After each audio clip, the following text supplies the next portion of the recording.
Assalamu alaikum bizi izleyenlere. Ben bu yerden Türkmenistan Prezidenti Serdar'a Berdimuhamedov ve yüzlenen.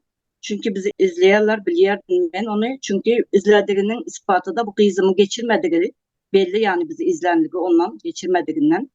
Yani hem de ben her zaman da videolarımda ispat edilmiş hem zat ortada olan zatları hemmesini anlattım. O yüzden benim anlatmam için kızımı zulüm edip Türkmenistan Devleti Migrasya Kulluğu samolyota geçirmediler. Ben bu Berdimuhamedov'a hat yazıp buradan da ulaşıp bilmedim. Poçta numarlarını alıp bilmedim.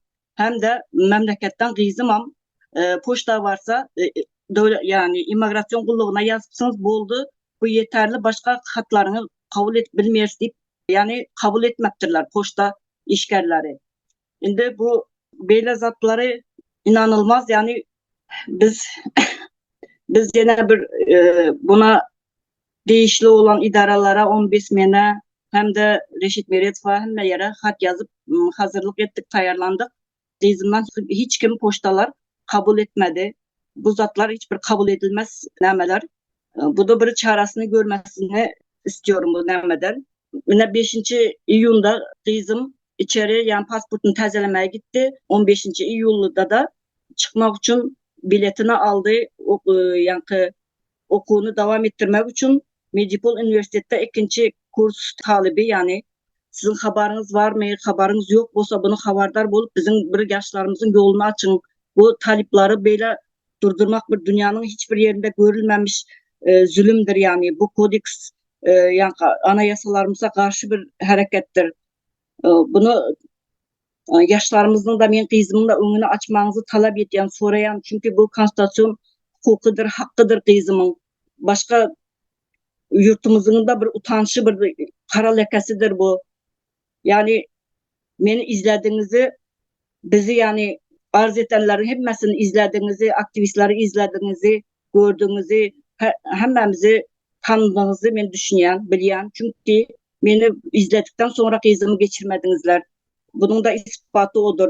Ben de hem de ispat edip hala 30 yıldır asfalt görmedik deyip bir videomda çıkış ettim. Şu gepim için ben kızımdı hem de Ecem'de haca geçirmediniz. Ama bir yanlışlık oldu deyip Ecem sonra geçti. Yine bu yanlışlıklarınızdan sorayan, sizden talep eden, men hakkımdır, hukukumdur kızımın da geçirmenizi talep eden ben.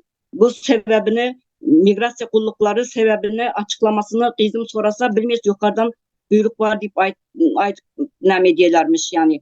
Hiçbir yani bir kanun işlere koşulmadı, hiçbir suç falan işlemedi kızım.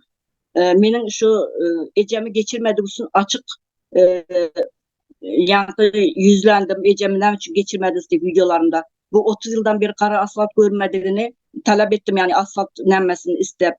O Ecem'i çıkarmadığına YouTube kanallarında video çıkıp ayttım hem de Ecem barada gerekli devlet kuramalarına yüz tutup Ecem'in geçmesine hayiş ettim, soradım, talep ettim ve Ecem geçti. Gelenden sonra sadaka verdik.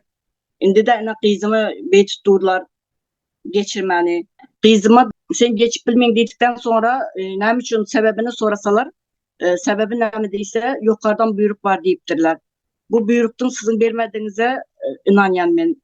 Bunun eden eder etkilik bulup bunu bunların maaşının azlığı bu rüşvet para alıp öğrenmekliği sebep oldu deyip ben inanan. Prezidentimiz size yüzlenen bu yaştan önüne açıp men kızımı konstitusyon haklarını korap vermenizi bizim yani arkada diyen neme sözleri işleyeniz ya onu hak edip onun hakkını vermenizi isteyen, talep eden ama kızımı önünü açmanızı sorayan yani. Bu konstitusyon hukukları, haklarıdır.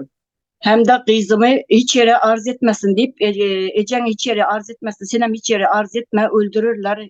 Köp adamlar şey öldürdü deyip bir 23-24 yaş student talip yaş bir gelecektin ruhunu öldürüp korkuzup bunlar nem ettiler. Onunla men kızım korkanak yine de devam ettirdim. Kızımı köp korkuzdular ve hatını alıp baranda da kabul etmediler. İmigrasyon kulluğuna yazmışsınız yeterli oldu deyip ay demişler.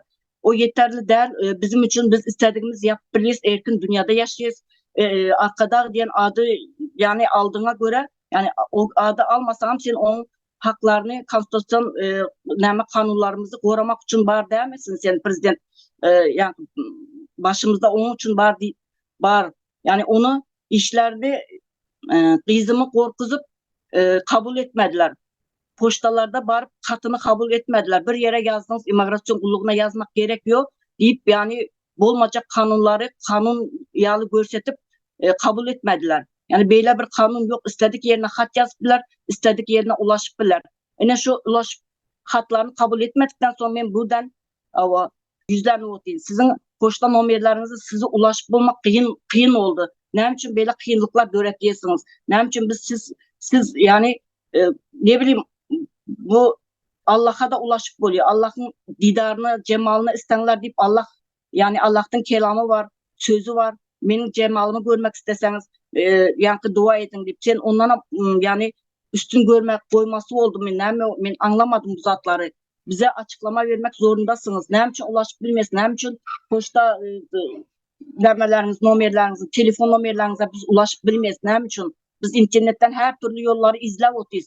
Ama hiçbirisine ulaşıp bilmedikten sonra ben bu videoları çekmek zorunda kaldım. Yani böyle ne için bizim haklarımızı çevrelap bir anlaşılmaçılık näme boldu. Men umid etdim, hormat bilen, umid bilen bu adalet var diye inanyan bu geçirmekten sonra hiç yere arz etme deyip korkusuktan sonra para soraptırır kızımdan. 3.000-5.000 dolar arası para versen geçireceğiz deyip kızımı kaç gün saklap beklettiler.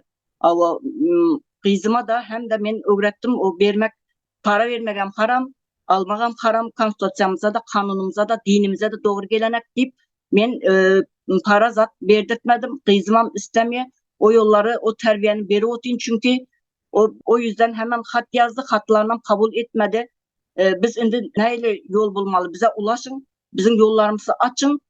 Serdar Berdimuhamedov, siz hem çıkışlarınızda para almak, para vermek kadagan deyip aydiyeniz. Bunun bizim memleketimize ziyanlığını aytıp geçeceğiniz, dinimizde de bize haram. Şunun için biz çağlarımızı bir doğru düzgün memleket için bir kadr yetiştirelim, bir bilimli bir insan olsa da bir cahil olsa da kurtaralım diye biz berde çırpınırken bu anlamsız, bu yani insanlıktan dışarıda bir yani nemeler, yasaklar, içeri deportu demek dünyada görülmedik zatlar bolupdu. Sizin ne haberiniz yok deyip ümit ediyen doğrusu. Bular yalı zat aylıklarının yetmezliğinden eden ettiliklerinin öwüç aldığına bolup duran zatlar deyip inanyan. Janap Prezident Serdar Berdimuhamedov, aşağıdaki mesele barada size yüzlenýärin. 15 iýulda Aşgabatyň halkara howa menzilinde Türkmenistanyň raýaty gyzym Sadakat Nurumbetowa Stambuly uçan Türkmen howa ýollarynyň uçurundan düşürildi. Sadakat Stambuly Lukmançylyk Uniwersitetiniň 2-nji ýyl talebi. Daşary ýurt pasportyny täzelemek üçin 5 iýunda Türkmenistana geldi. Gyzymy Stambul uçuşundan düşürmeginiň sebäbi meniň işçäň raýatlyk ýagdaýym. Mysal üçin geçen ýyl ejem Ýakutjan Babajanowa daşary ýurda haja ziýaret etmäge ruhsat berilmedik mahaly. Ýa-da meniň Amderýa köçesiniň öňkü 1-nji may köçesi ýagyş wagtyna batka öwürilýändigini duýanymdy. Könürgen şäher häkimine bu meseleni çözmek üçin jaň edenmi köpçülige duýduranymda. Ejemize haç ziýaratyna ruhsat berilende men çykyş etdim we adalatyň berja edilendigini belledim. Janap Prezident, Daşary işler ministrliginiň we Türkmenistanyň döwlet migrasiýa gullugynyň gyzym Sadakat Nurumbetowanyň seýahatyna gadagan etmek baradaky häzirki hereket azatlygy baradaky konstitusiýon hukuklarynyň gödek bozulmagydyr. Siz Türkmenistanyň bitarap erkin döwletdigini, aýallaryň hukuklarynyň we şol sanyna milli azlyklaryň aýratynlyklarynyň bozulmaýanlygy barada oglan edýärsiňiz. Şeýle hem bolmaly. Emma bu işgärleriň hereketleri Staliniň döwrüniň çağalaryň ene atalar üçin jogapkar bolanlyklarynaky repressiýa hereketlerini ýada salýar. Men bu sözleri köpçülige aýtmaga mejbur bolýaryn. Sebäbi Daşoğuz welaýatynyň bir näçe poçta bölümini meniň arzam kabul edilmedi. Şeýle hem bizden ombudsmena iýerilen arzalary hem kabul etmeýärler. Bu nähili täze düzgünler. Näme üçin biziň prezidente, ombudsmena we ministrlere hat iýermäge hakymyz ýok? Poçta işgärleri näme üçin öz borçlaryny ýerine ýetirmeýärler? Olara şeýle görkezmeleri kim berdi? Jenap prezident, Türkmenistanyň konstitusiýasynyň kepili hökmüni gyzymyň okuny dowam etdirmek üçin Stambula gitmegine kömek etmeňizi soraýaryn. Sebäbi bu onuň hereket we bilim azatlygy üçin konstitusiýon hukugy, adalaty umyt we hormatlamak bilen Türkmenistanyň raýaty Hamida Babajanowa.